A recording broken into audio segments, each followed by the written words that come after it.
Hey everybody, this is Heather and Jenny with Surviving Darkness, and we are on episode 12.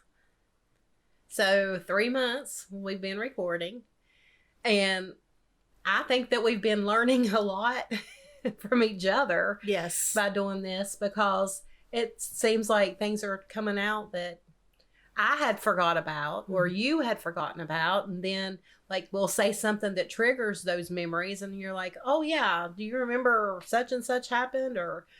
And I think it's been, I would say it's been I don't know the word that I want to use for it. It's healing, but at the same time, I guess sometimes you got to go to the root of things to heal.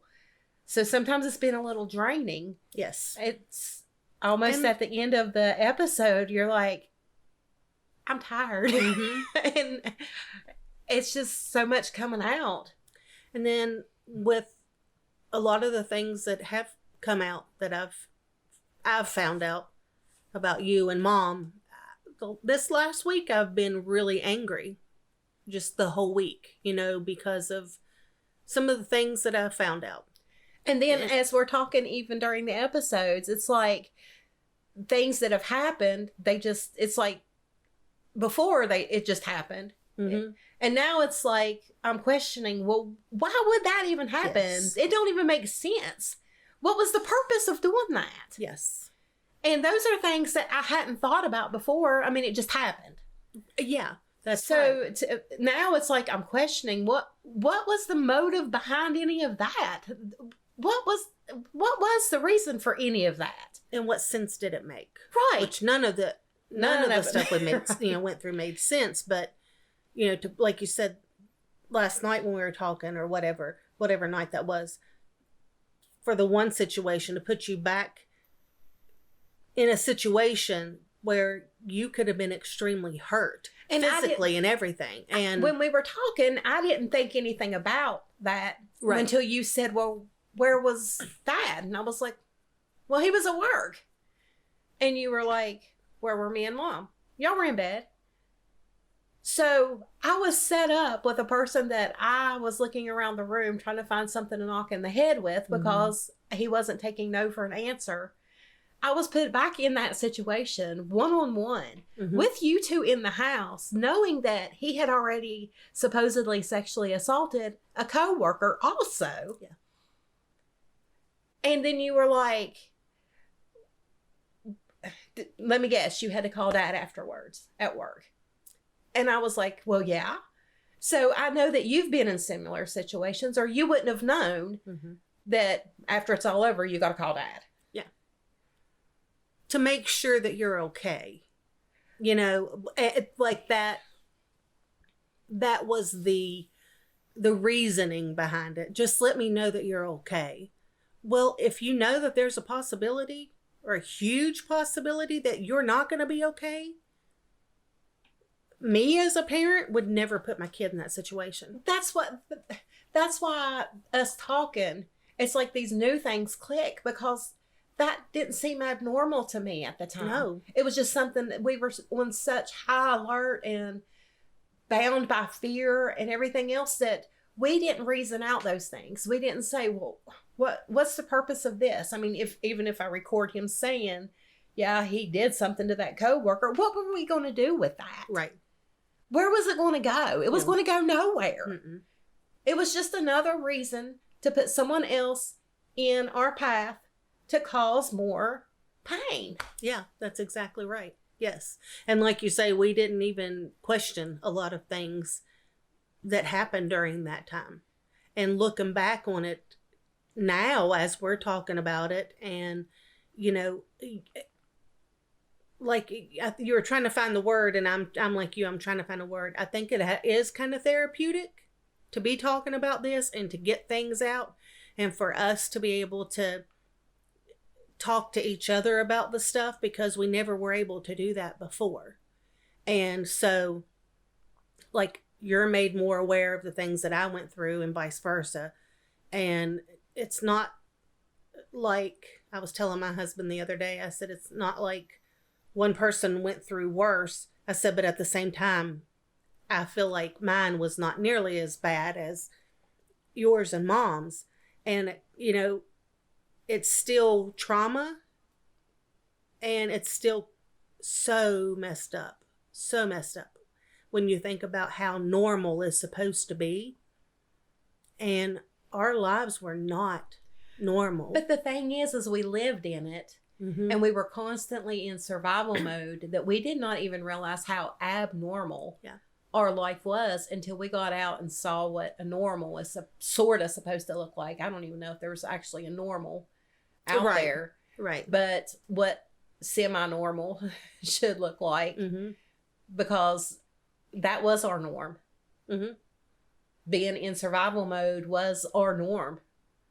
And I think that's a lot of the reason why now, like we've talked about that before, but with like our spouses and stuff too, it's when something happens and we get in like an argument with them or whatever, and it gets heated, it's like you're put back in that corner. Mm-hmm. And you know, it's hard because you're like, no, I've already survived through this. I went through this. I'm not doing this again. Right. And then that switch just flips, and you are just ready to go. You know what I mean? Like ready to fight, ready to do whatever you have to do to get out of that situation, because it's like, no, I'm not, my mind is not letting me go back to anything like that again. Right. So, and I've had to learn to sort of reprogram, because we were, you stay in that fight or flight, but we never really had the flight. That wasn't an option. And I've had to learn to walk away when I get angry. It's okay to run from the issue right then. Right. If you know that it's going to cause more issues if you explode. Do you, like, I know that there were things that happened in the past with Dad and his family, and you know, his dad, and we don't know, and there's no way for us to know everything that happened, but do you ever think that maybe we know that something happened with his dad and his sibling? Do you ever think that there was something that happened to him like this, probably in that situation with his dad? I figure it's been generation after generation after generation. We just don't know where it started. Right. Yeah. I never thought about, I mean, of course the dad and the daughter, but you know, the cycle. It's a cycle, and I don't know where it started or how many generations back it goes, but it's like, if it happens to you, you do it to someone else. And it just keeps going and on, until somebody decides, you know, it happened to me. I know how it made me feel, and it's not going to happen. Yes. With my kids. Yes, exactly. Yeah. And that's, we've said 1,000 times, that's how we are now, and how this generation in our family is, that even if they've done something wrong, you know, that they still feel like, okay, that, yes, I have done this before. However, it's not going to happen again. It's done, you know. It's I think it's the stigma of how ugly these situations are. That, I mean, it happens quite often. Oh, yes. And nobody talks about it because it's ugly. Yes. And we're just going to act like that didn't happen. And that's how we did for a long time. I didn't talk about anything, not because I felt like it was my fault, nothing like that. It was just that, no, nobody needs to know about this. There's no reason for anyone to know about this. It happened to me. I went through it, but nobody else has to know. And it's so minimized. Like, oh, yeah, it happens. But that's not okay. No. And it shouldn't happen. And don't make it okay. No. And the damage, there's no minimal damage. No. When something like that happens, it's something that you carry for the rest of your life. And you know, not just the fact that we had the molestation going on, we were fighting other, like, demonic forces. Yes. And to think about that, and I think about my mind and how with the nightmares and things like that, that it's how it still just causes so many issues for me. And that, Satan still will attack you in your sleep, because that's what he does. And also, and then you just relive it because that's what happens with PTSD, and yes, you can be put on medications and all this other stuff, but it's still there. Right. And I don't, a lot, like most of my dreams, I'm fighting possessed people. So I guess that's what stands out to me the most is the fact that it's controlling actual people. Mm-hmm. And maybe because I saw quite a bit of that. Yeah. Not just with my dad, but it would try to take over with my kids. Mm-hmm. And I would see behaviors in them that just weren't them. Mm-hmm. And then my ex-husband, who was definitely possessed. Mm-hmm. I mean, you could see the yes, hate in his eyes. Mm-hmm. And it wasn't just with me, it was with the kids too. And the second husband. Yes. And I was talking to my youngest son last night, and we were discussing it, and he said, he could see like the black in his eyes. And I told him, I said, well, he would look at me and I would be like, why do you hate me? And he'd be like, I don't hate you. And I was like, you could see the hate. And he had got to the point that he was sleeping with a knife in like under his pillow and stuff, because he said that my ex-husband would just stop at the door and glare at him like, I will kill you. Mm-hmm. So he was scared to sleep and everything. And that's what I had told you when you were still married to him and everything was going on. I was like, I am terrified. Right. Mom and I talked about that we're going to get that call, that's what happened. Right. That he killed you all in your sleep. Like we were talking last night, I wasn't even married to him for 3 years. And it seemed like I was with him forever. And like now I've almost been married 3 years now, and it's gone by so fast. Mm-hmm. And it's been peaceful. Yes. But it was like a totally drawn out 2.5, almost 3 years with him.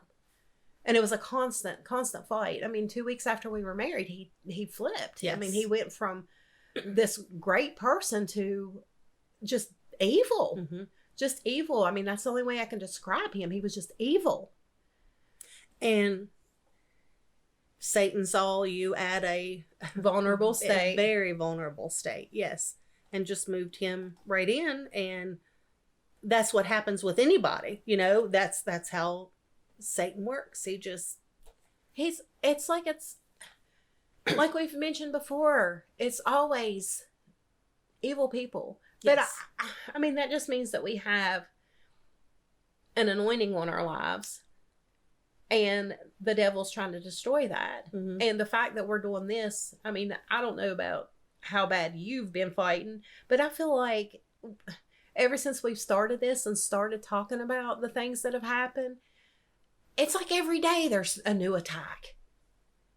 It's something different to where I'm just going to sit back and wait, see what's going to happen today. Yes. Because something's coming. Mm-hmm. Every single time, every day, it's like every turn you try to make, there's a roadblock. Yours has been different than mine. But we both have we're still fighting our battles. Mine is physical and mental. And yours has been, financially, mental also because of having the surgery and not being able to work and all that. Sorry, I feel like I'm getting hiccups. And, but we're still fighting, right. So we feel like we're doing the right thing. Right. By doing this, or we wouldn't be battling all the time, because if we're working for the enemy, he's not going to fight you. Right. Mm-hmm. Yeah. And that's what a lot of people, they think that once they start going to church and get saved and everything, that it's all easy. No, that's when the devil comes at you the hardest, because he don't have you no more. Yeah. And he is out to kill, steal, and destroy, and he's going to do whatever he's got to do to get that done. Mm-hmm. And he knows your weaknesses. He knows what works to draw you in, or what to use against you. And so that's what he does, you know? Right. So, or what's going to be the most tempting to you, or however you want to say it, you know? So, yeah. And that's, to me, that's how you ended up with that person. Yeah, with your ex. Yeah. Because it was not a good time. Right. But he knew what to say. He knew everything, how to say it, you know, just the right things to say and how to treat your kids and everything too. And then, like you say, okay, like the flip, I mean, the switch was flipped. I can't say that tonight at all for anything, but yeah, it was completely different. Yeah, within 2 weeks. I mean, he got along with my first ex and everything else. And then after we got married, he was jealous of the first ex. I mean, he would put him down constantly and caused issues there, caused issues with my kids. Yeah. I mean, he totally tried to destroy everything. And isolated you. Yes. Big time. Yes. I mean, you lived right beside of our mom, but you didn't go over there, and she didn't come over, you know, because of him. Right. So, you know. Right. So. Yeah, he used a whole lot of guilt and stuff like that to control. And I wouldn't come over very much if he was there. I mean, I still would come see you, but not as much if he was around, because you never knew what you were going to get. Right. You had no idea what you were going to get. Right. So he could be friendly. Come on in. Yeah. You want something to drink? Or he could be like glaring the whole time. Yes. You didn't know. You're right. And that's what I lived with, not knowing what I was going to wake up to. Am I going to wake up to the, cheerful person? Yes. Or am I going to wake up to the one she woke up today? Which is what we grew up with. That's what we grew up with too, though. And that's another thing that I was talking to Mom about, a situation where, you know, someone is like, it's history repeating itself, and the little mind games that I think I don't know. I know Dad did, and I don't know if both his brother and sister or whoever did it or not, but this whole, I'm going to set you up to do something, and I'm going to say, you know, it's okay if you do it. It's okay if you do it. Go ahead. It's fine. It's fine. And then as soon as you do it, they're mad. Yeah. I was just testing to see if you would actually go through with it. And that stuff right there will send me over the edge quicker than anything else. Yes. Don't test me. I want you to be real. Either you want me to do this or you don't. Yes. You just simply say, yeah, I'm fine with that, and be fine with that. Or say, no, I'd rather you not, and this is why. And stop with that too. I can respect that a whole lot more than saying, oh yeah, go ahead, do that. Go ahead, that's fine. And then get mad because I did it. Yeah, that's exactly right. Yes. I have a hard time dealing with those mind games. And like you say, I think it's because that's what we lived forever. Right. And Mom, I still feel like she just struggles so much. And a lot of it is trauma. Always having to second guess herself, because even when she was making the right decisions, it was turned around that it was wrong. Yes. And that was with everyday stuff. You know? Just anything. Now, I want to say this too, because this is something that, like I said, I've been dealing with a lot of anger this past week, because there's been things that we've talked about that I did not know about and that came out. And then there's still part of me that feels really guilty, because I feel like we get on here and we just, I don't want to say bash Dad, but, you know, I guess in a way it kind of does, and then I feel guilty, but it's all the truth, you know? I mean, I don't know. I'm kind of conflicted with things. Right. And I don't know how to explain that, because it's hard for me to process in my mind. Right. And I think I know that's how it has always been forever. Yeah. You know, when we lived at home, And he was our dad, like a dad was supposed to be, you know. It was like, okay, you know, this is great. And then within a day, it was gone. Right. And everything was back to just hellacious, you know. And yes, there were other factors that determined how he acted or what happened, what circumstances we were in. But it still just makes it hard to not be conflicted in my mind. And you've talked about forgiveness, and forgiveness is for us personally and not for that person. And I've tried to do that. And I know that when he was really, really sick, and right before he had, you know, gotten sick or had the surgery, we talked about things, and I did forgive him, you know, and to help take care of him and everything the whole time he was sick.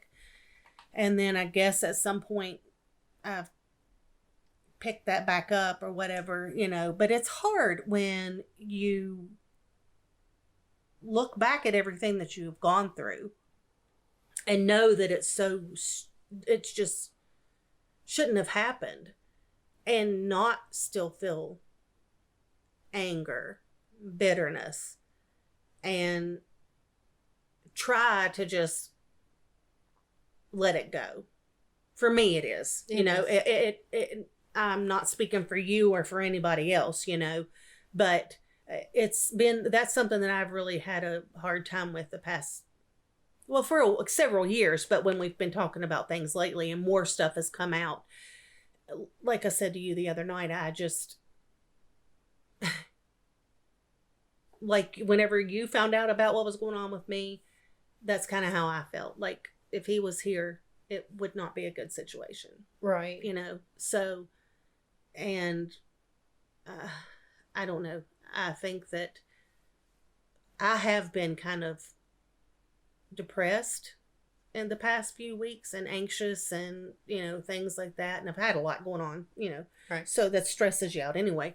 But I think that that's a lot of it too, is reliving. But it's good to get it, to talk about it. Right. To get down to the root of the issues and yes, and talk through and deal with it. Like, I mean, just like last week, us talking about that situation, and, you know, it just hitting you. I don't even know why that even happened. Right. Mm-hmm. I mean, those are answers we're never going to have, but it's out there. It's like, well, you know, it happened, but it don't make sense. Yes. And before it was like it happened and you just didn't, it just happened. It's just how it is. Yeah, you didn't question anything because, like you said, we just lived it. It was everyday stuff. None of it made sense. We just had to move on to the next battle. Yeah, that's exactly how it was. Yeah. Yes. We didn't have time to process what happened at that moment because, hey, we got something else coming our way. Yeah, that's exactly right. We were right. like kung fu fighters. What's next? Yeah, that's exactly right. Yes, and you never knew what it was going to be. Right. Who was going to be involved in it? What sadistic thing's going to happen next? Mm-hmm. Yes. Yes. No, you didn't. You just didn't know. And yeah, unless you've been in that situation, it would be hard to comprehend. Mm-hmm. Just the whole everything. I mean, how you dressed, what you did, who you talked to, everything was like micromanaged. Yes. Mm-hmm. So, I mean, we really weren't able to think for ourselves. Mm-hmm. No, not at all. No. And then when you tried, got in trouble for that. Yes. So, yes. Yeah, and I mean, it's made it hard, like in life, period. Mm-hmm. It takes a lot to trust. A whole lot. And like I said, I have a lot of good people in my life. I do. I have a lot of good friends. But in order to actually get to open up to people about everything, and not just this, about my whole life. Right. I don't have a lot of people that I have done that with. Right. Because they have to be extremely close to me. And like I said, I'm very blessed with numerous friends. I truly am. But before this, there was very few that knew everything. I had started to open up about things, about 2 years ago, more, but not in depth. Right. So, you were talking about the things that, like, you would do this or we would do this and it would be the wrong thing or whatever. And then it just made me think about some of the ways that things were turned around on us. And one of the things I was thinking about was I had a boyfriend that I wasn't supposed to have. And anyway, so, teenager, you kiss, you do, all that stuff, whatever. But anyway, I was told what I had done and where I had done things or whatever. I'm not saying like sexually or anything like that. I don't mean like that. But I was told where things happened and all of this. And it was said, yeah, because that thing was there and saw everything that was going on and it knows, and that's how I know because it told me. No. My diary was what told you. That's what told you. Because the way that it was worded when it was said to me was exactly how things were written in my diary. Right. And it might have just been, something about seeing them at school or whatever, Right. But the way that it was worded, it was exactly how my diary was. Right. And, diaries. And that made us think that we were constantly being watched. Yes. Mm-hmm. Every little move, which, I mean, we probably were. Mm-hmm. But it made it more so that way. Yes. But then there were times that we would be accused of stuff that didn't happen. Yeah. And it was like pushed on you so much that you started to question, did I do that? Yeah. Or it was finally just be like, yeah, I did. I was going to say, yeah. Or you get to the point and just, okay. Yeah. That's exactly fine. Right. Yeah. Just do whatever you're going to do. Just whatever. Right. Because nothing I say is going to convince you that otherwise, you have it in your head and that's the way it is. So, and we were talking about the generational curses. I feel like I'm moving around, but I'm just thinking about things as, just anyway. But I had a conversation this week with a cousin of ours, and I found out that there were numerous people in the family who have done things to him and probably to other people in the family. And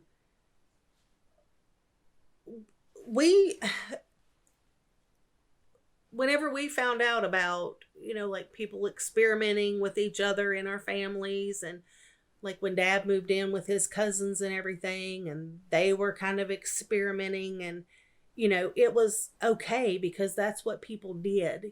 That's just what they did. That's how they made it okay, was to say, oh, that's just normal. Yes. And that's what we're saying. It's not normal. No. And it's not okay. But that's how people viewed things. Yes. It's just normal. That's what kids do. Yeah. But but in some of those circumstances, it wasn't even a kid. No, that's exactly right. Yes. It was adults doing this. Yes. And that's not acceptable and definitely not normal. No. And not just in our immediate family, but, our cousins were molested by older cousins in the family. Mm-hmm. And somebody had to be aware of this. Yeah. You just had to be aware of this. And yet they were still there all the time. If we just ignore it, it'll go away. Yeah, and you're right. And that's exactly what I feel like. And as for the demonic entity and fighting all of that, yeah, that was us immediately. But there was so much more that happened with the other ones and other members of the family. Mm-hmm. they were fighting a demonic entity too, but it was not the same one. Yes, yes. And it wasn't in their face like it was with ours. You know what I mean? It was used, other people were being used to do these things and just like Dad was to an extent, but we were seeing the manifestations. Yes. Yeah. Yes. And as we're talking about this with the podcast, and I was talking to my cousin about that because he just didn't know anything about it. And things came out with him that we would have never known anything about either. You know, I just feel like he would have never said anything about this stuff. And it's like, it just has blown my mind. It's been a gateway for other people to be able to open up. Yes. The thing and talk about the things that they have pushed down inside and not let anyone know about, because like I've been saying over and over and over, we carry that like it's our shame and our guilt, and it's not. And when you finally realize it's not your shame and it's not your guilt and put it on the person that it belongs to, it's a whole lot easier to express those things without feeling like, oh, everybody's going to judge me because of this. Right. Because it wasn't my fault. So it's not my shame. Yes. Yeah. So it's just getting people to understand it's not your fault. It's not your shame. It's not your guilt. And it's like a weight off your shoulders when you can get that stuff out, because the more it stays in there, the more it festers. And it festers into all the ugly, the negative stuff, the anger, the depression, the anxiety, all of that. It just festers into that because there's no outlet for it. Right, exactly. Yes. It's like a time bomb. When's it going to explode? Because all that pressure and every little thing triggers those emotions. And things are just blown out of proportion. A little argument over whether something's brown, black, purple, it can wind up being something huge. Right. Yeah, that's exactly right. Yeah, because your mind is already... You're already in that fight or flight, so we're just going to fight. We're going to fight about it. That's exactly right. Yes. Yeah. Yeah. And being told what to do, you know, or this is how it has to be. No, don't do that to me. Right. No, because I have a say. Right. I did not growing up. Right. But I do now. Right. You know, and that doesn't mean that I should just run my mouth whenever. That's not what I'm saying, you know, but still I know that's how I feel. Right. I have a hard time with, well, this is the way that it's going to be. Yeah. Because. Explain to me why. Yes. And we can talk about it. But don't tell me this is how it is. Yes. Because I don't do well with that. No. Because that's how it was. Right. Growing up. I've noticed too, as I've gotten older and have dealt with a lot of heartache and stuff, that how I word things has changed. I try not to go at people accusatorily or like in a manner that makes them on the defensive automatically. And I mean, you can word things like, you did this or you did that. Well, that's automatically going to make someone defensive. You word it as like, when this happened, this is how I felt. Right. People are more receptive to that than what they are you going at them. Well, you said this and it made me mad, yada, yada, yada. So I've learned too in communication how to not have those explosive arguments by expressing myself just a little bit better. Before I was one of those, this is how it is. You're going to do it my way. And that's just how it's going to be. And if you hurt me or hurt my feelings, I'm going to come at you and I'm going to tear you to shreds. So, I mean, I've noticed just in the past few years that I've sort of, I guess, mellowed out with that. It's a lot easier just to get along with people than to fight with them. It is. But you wouldn't know that, right? It is, but sometimes it's hard. It is. It is. None of us are perfect.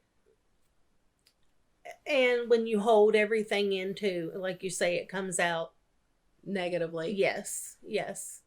And so that's what I've been trying to work on too with myself, is do things a little bit differently, because I tend to just shut down. Right. You know, and that's what we talked about growing up. You know, I went in my room like a whole summer, would just come in, you know, stay in my room the majority of the time when a lot of this first started and everything, because that's how I dealt with it. I just shut down, right? Put it in the back of my mind and whatever, you know, and that's how I am with a lot of things. If something bothers me and like really bad, I'm like, I'm done. I can't think about it anymore right now, and I don't want to talk about it anymore. But it just comes out later. It does. In a different situation that had nothing to do with that. Mm-hmm. In a blown up way. Yeah. And that's why I'm kind of glad that we're doing this too, because it does allow me to get some of the things off of my chest that I have felt over the years, and knowing that you understand it too. And, you know, my husband is very understanding about things and has always let me talk about everything, but he's not been there. And it's different than to just get it off of your chest versus someone saying, yeah, I get it. And what's strange is, like, when you called me the other night, I mean, I had talked about the stuff on the podcast and it just came out easy. Mm-hmm. But when you called me the other night, I don't know if I wasn't expecting that question or what, but I was like, I felt like I couldn't talk about it right then. I was like, what is wrong with me? Mm-hmm. Because, I mean, I just shared it with everybody, and now you're asking me questions, and I'm like, I can't talk about this right now. Right. And it might be just I wasn't prepared for mm-hmm. those questions. Mm-hmm. Because I was quiet. I was like, I don't know how I want to word this. Yes. Like, I don't know. And it's different, I feel like, when we're just sitting here talking about things versus being put on the spot. Right. You know, because it was just you and me, and like. Yeah, you just like called me and then you spurred this question on me. I'm like, yeah. Yes. Mm-hmm. Yeah, that's who and that's when and that's how, and yeah, it's different whenever you just share it rather than someone coming out and asking you a question about that. I was like, well, I thought we just discussed this the other day. Do we need to discuss it? Yeah, and that's true. Yeah, I get that. Like, I've already talked to you about this. You know what's going on. I don't want to rehash it. We're good. You know? Right. But because I didn't know any of this stuff. It was a shock to you, and you're clarifying. Yes, and I'm like, what are we in talking the world? about the same person? Yes. Yeah. Yes. And that's how it's been with this stuff, because since we've been doing this podcast, I've found out a lot of things, you know, that you went through and that have happened, and Mom also. And it's been very difficult to hear them and, you know, not be really, really angry, but, you know, at the same time, not be like, well, goodness gracious, what am I complaining about? You know, I didn't go through anything compared to what you all did. So I don't know how to explain that feeling. I guess maybe guilt, because I did not know that you all went through so much. And like you said, as we're talking about things, something triggers something in your mind. And I've said that too, that I had forgotten about this or whatever. And I still don't think that I went through as extensive as what you all did, but I don't know, you know what I mean? Like, right. Nothing with the letters, nothing with all the different men, you know, not like that. But I don't know what else is in there that I don't remember, is what I'm trying to say. When I think about like my teenage years, my young adulthood, I feel like I was so misunderstood by everybody. Mm-hmm. It's almost, I mean, we talked about how it was like I felt that I was looked at like you got to be careful around her because, you know, she'll get you in trouble over, you know, that situation there. But also because of the stuff I had to wear, the things I had to do, I felt like a lot of the adults looked down at me like I was trash. Mm-hmm. Like I was trying to sleep with everybody's husband. Right. And everything else. And that bothered me too because I didn't want anybody else's husband. I didn't want anybody messing with me, period. Yeah. And you didn't have a choice. Right. And that bothered me too. I'm like, why can't someone see how miserable I really am? Mm-hmm. I was like, why can't someone see that how awkward I am in these clothes? How awkward I am, period. Right. And I mean, it would really hurt my feelings when I would get these snide remarks from people. And I'm like, I didn't do anything to you. Right. I'm like, why are you coming at me like that? Or why are you wearing that? Mm-hmm. Why? What are you trying to accomplish with that? Mm-hmm. I'm just trying to survive. Thank you. Yeah, and that's what you wanted to say, but you couldn't. We couldn't say anything at all. Right. You know, and that's exactly. I mean, that's probably why we have such issues with like wanting to lash out and stuff because we weren't able to set people in their place and say, you know, you don't really have the right to talk to me like that because you don't know what I'm going through. Yeah, exactly. Yes. We couldn't do that. So now it's like when someone does something, you want to let them know, this is what I'm going through and you better just back up. Mm-hmm. And really, I mean, that's not the way to handle it either. Mm-hmm. So, I mean, I really have learned to just try to hold my tongue, wait until I've calmed down. And sometimes I realize, you know, it really ain't even worth addressing. Mm-hmm. Just let it go. Me, on the other hand, have the one one situation that we had recently, I think that you handled very well because you didn't address it. You didn't feed it.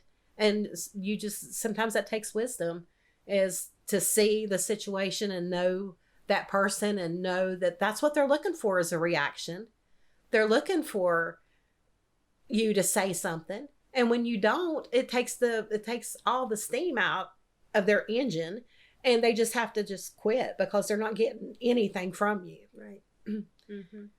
And I mean, I would do that too when people would come at me. I'd be like, listen, I've got adult things to do. I don't have time to argue with you right now. You have a blessed day. Right. And that seemed to make them angrier than engaging with them.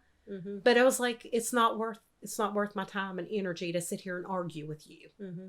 I don't have anything to prove. I don't have anything to disprove. Right. If you think I've done this or said this or whatever, prove it. Mm-hmm. Show me where I've done this. Mm-hmm. Otherwise, leave me alone. Right. Yes. And that's pretty much, I feel like that's what we did. Mm-hmm. I'm not going to feed it. Right. And eventually you're going to see how ignorant you're looking in this situation. Mm-hmm. And how things are. Yes. Yeah. So I think that in that situation, I think you have grown and you have learned because the person that you were before probably would have wound up on that person's doorstep if you knew where she lived. I mean, the person before would have got on her bike right, and rode to their house because they called your sister a name. Yes. Well, I did. I was going. I know. Yes, well, you know, you just don't, some things you just don't do. Whether you're 14 or 15 or 13 or whatever, you just don't, you always take up for your sister. Right. Even if it's riding your bike in the rain, you do it. You're going I'll be at your house in an hour. Yes, exactly. I don't know, I was pretty mad. I could have been pedaling really quick. Right. But yeah, that was the person you were before. So I think that you don't see it, but I see you growing and not fighting those battles the way that you would have before. You're starting to mellow out some. And I guess that is kind of where we are in the process too. Because, and we've talked about this several times. You've talked about things and dealt with things for longer than I have. And it's kind of like the grief process. You go through each step and all this other denial. Stuff. Yes. And so I think that that's kind of where, like, I've got, and I'm not saying I'm never angry now, because I am, especially when we talk about things and more things come out. But those steps of grieving, you can repeat the same step over and over and over, or you can move forward to a different one and come right back to that one. I mean, there's no order for those. Mm-hmm. And like I said before, anger and forgiveness is something that sometimes you have to remind yourself daily. I have forgiven that. Yeah. I'm not going to let it own me today. Yes. But, I mean, the anger comes back for me quite often, too. It's just, we're human. Especially when we're doing the podcast and we're talking about things all the time, and just kind of, like I said, reliving it. It's just hard to... And just you saying that the other night, well, let me guess, you had to call him after it was over. That, without you coming out and saying that you had gone through similar stuff, I just automatically knew. I was like, so this is the same MO. Mm-hmm. This is how we do it. Mm-hmm. And I was like, well, yeah, I did. I had to call, and I'm fine, and this is what happened. This didn't happen. What? Yeah. And why didn't? Or I'm going to know about it anyway, because that thing's just going to tell me everything that happened. Yes. Well, then if that's how it was going to be, then I didn't need to call you. Right. And that's what I had a hard time with was, yes, I know that there was something there. And that's what we've talked about before. Absolutely. I've seen it. I know that there was something that was there. I mean, I watched straight in front of me my dad go from being my dad to his whole face, like his eyes distorting everything, that a person cannot do that on their own. They can't do that. Right. So yes, there was definitely something else there. Mm-hmm. No doubt whatsoever. But when things are said like that, well, I'm going to know anyway. You might as well just tell me, because it's going to say, let me know. Well, let it tell you. Right. And that's what I wanted to say, right. So what you asking me for? Yeah, exactly. I mean, and those are the things that make it hard to forgive or, or forget about, and you will never forget about it whatsoever. But, living that and knowing that you were manipulated every day, right. Or if not every day, because I wasn't getting manipulated today because you were, right. or, that's how it was. If I was getting a break, it was messing with you. Everything was messing with you, know? Right. And like I said, as I've gotten older, closed doors are something that bother me, because, and I didn't think about it at that time, but, if you were told like to pull the door shut, you knew something was going to happen. Right. Or, like we had that big fan, you move it over in front of my room, make a lot of noise so I couldn't hear anything. Right. I didn't think about that big fan, but yes. You're right. And it was very loud. Mm-hmm. Or, and looking back, I didn't know this at the time that's what was going on, but, yeah, Jen, why don't you just go on in there and lay in the bed with your mom? That's fine. I'm probably going to be up all night anyway, because I work midnight shift and I just can't sleep, Well, that's so whatever could happen. Right. With you. Right. So I didn't know that. Right. At that time, I didn't know that. But that's how they were. And these are things that you think about now, and, just little triggers. And having a door shut all the time. And I'm really struggling with this because my little one likes to turn the lights off just randomly. And I'm not scared of the dark, like to walk into a room in a dark room, but the light goes off like that and I panic. Right. You know, because I'm not ready for it. Right. And, you know, we always had things happen quickly like that. Right. And it's like, and I'm just like, immediately, turn the light on. And then I have to say, you cannot do that. You just can't do that to me. You know, right. I can't explain it, but, you know, but you just can't do that. Right. And, you know, just. See, that's another thing that I noticed last night.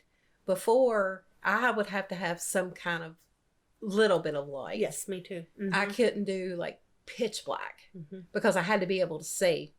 But the power was off and I was sitting in the living room and I mean, there's no porch lights, no street lights, no nothing. So that is like the darkest it's been in a long time. And part of me wanted to turn on the flashlight. But another part of me was like, nope. Nope, I'm not going to do it. And I sat there, pitch black, and didn't sit there and worry about if something was going to come at me. Yeah. And before, I couldn't have done that because I can't see if something's coming at me. Yeah. But I was like, no, that's the reaction that the enemy wants. So I just sat there. I was like, I'm not going to be scared anymore. I'm just not going to be scared anymore. You can't hurt me. I will sit here with it pitch black, not know if you're coming at me or not, and I'm not going to be fazed by it. Right. So, I mean, I know I can see that I'm healing. Yes. And that may not have even been like that 2 months ago. But I can see the healing that's going on. Because I'm like, I have control over my life now. Yes. I have control of what reactions things are going to get. And I'm like you. I always had to have, even if it was just a little nightlight, you know, something like that in the hallway right outside of where I was, something. And I actually have told my husband this. I'm like, I attribute a lot of it to him too, because, you know, I could wring his neck some days. But since we've been married, it's kind of been my safe place. And I'm like you, I can go to sleep, no lights on whatsoever, don't have to have anything on. Right. And, you know, I sleep on the couch a lot of times because of my back. And we have a little light that we leave on in the kitchen just because in case our little guy will get up in the middle of the night or whatever. And when I go lay back down on the couch, I turn it off. And it's dark. And I'm like you, I would not have been able to do that before. Because bad things happened in the dark. Right. There was no light, you know, none. Right. A lot of times. There was nothing, you know. Right. It was all by feel and hearing. Yes. Yeah. Yes. And just, so yeah, I understand what you're saying about that because I have thought about that numerous times too. And I'm like, yeah, I can be in the dark and be okay with it. Not when he turns the light off and I'm not prepared for it. Right. That's different. Right. You know? Right. But, you know, if you know it's going to be dark, you're good. Yeah. I can walk into a dark room, not panic. And I used to and not before be able to do you that. had to, that light switch had to be right there. As soon as you, before you got in the door, you reached your hand over and did that. Yes, because you didn't know what was in the room. No. And like we talked about, we didn't know what was going to be where. You know, if you're going to see something in the room or if there was going to be hatchets somewhere, you know, things in positions that they shouldn't be, you know. And so, you know, you turn your light on and you're exposed to these things that are terrifying. Right. And, you know, so if you always had the lights on everywhere, then it wasn't as it was still scary, you know what I mean? But it wasn't like such a surprise, right? You know. So well, I've noticed too that I guess the one thing that I still struggle with is mirrors. mm-hmm. I still want to go and look at an angle to see if there's a message written on them. Mm-hmm. Because that was the thing, though I would have messages written in blood on my mirrors. And I go at an angle to see if there's anything written so that I'll see it before anybody else does. And there's nothing there. I don't remember things being written on mirrors for me. It was on pieces of paper and left in my bed. Mine was the big mirror in our bedroom. Yeah. Yeah. Or stuck on the wall with something. But mine was paper. Yeah. With, writing that was very different. And then, like you said, pictures turned upside down. With blood on them. Mm-hmm. It was always that putrid smelling blood. Mm-hmm. Yes. Yeah.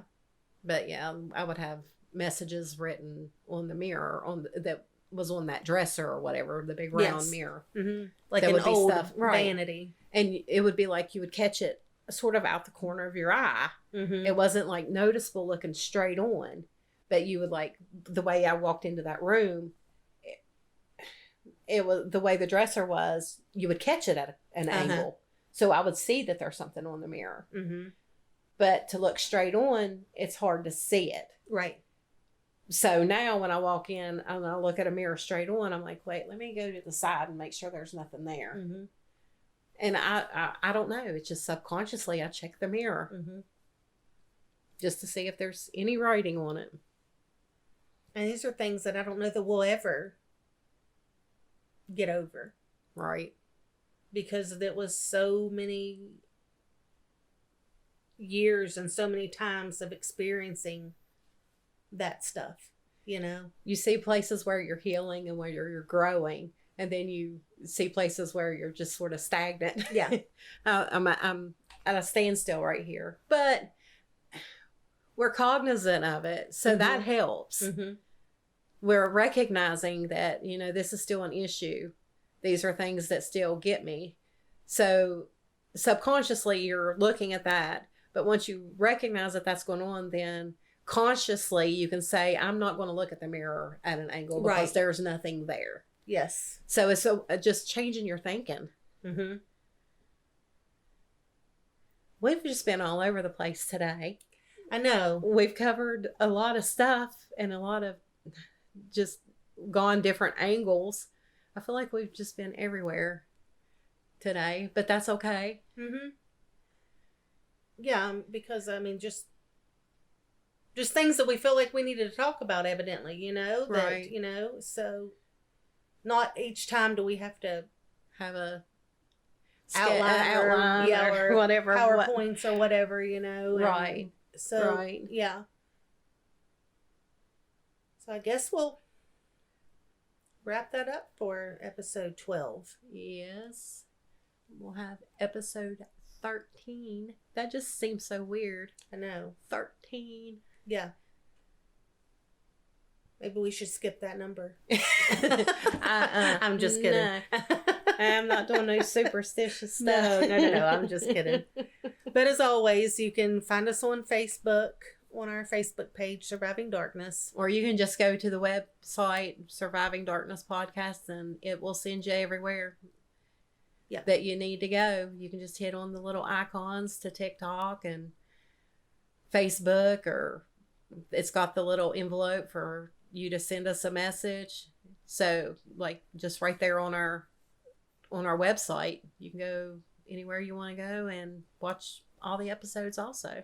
And like, we had somebody ask us about all the episodes and kind of wasn't up to snuff with how it works, technology. If you're on Spotify and you go to Surviving Darkness, the podcast on there, and just hit follow, then it will tell you each time a new episode comes up also. So, that's just another thing I wanted to throw out and there. And it's recorded. Yes. It's not, hey, we're going live at 12 o'clock on Fridays. Right. So you can listen to it anytime you want to listen to it. You do not have to listen to it at 12 o'clock on Friday. Correct. Yes. Yeah. You listen at to your it leisure. at your own convenience. Yes. That it's there. All the episodes are there, and you can listen to them whenever you want to. Mm-hmm. And I know a lot of the older generation, even I feel like sometimes I'm in the older generation. I don't understand all this technology either. Right. But it's not like when I did radio ministry, or we did my radio ministry, that, hey, it's Saturday at this time. And if you miss it, then you miss it. Right. No, it's there. It's there anytime you want to watch it. Yes. So, well, you all have a good week, and we'll be back next week. Thank you all for listening.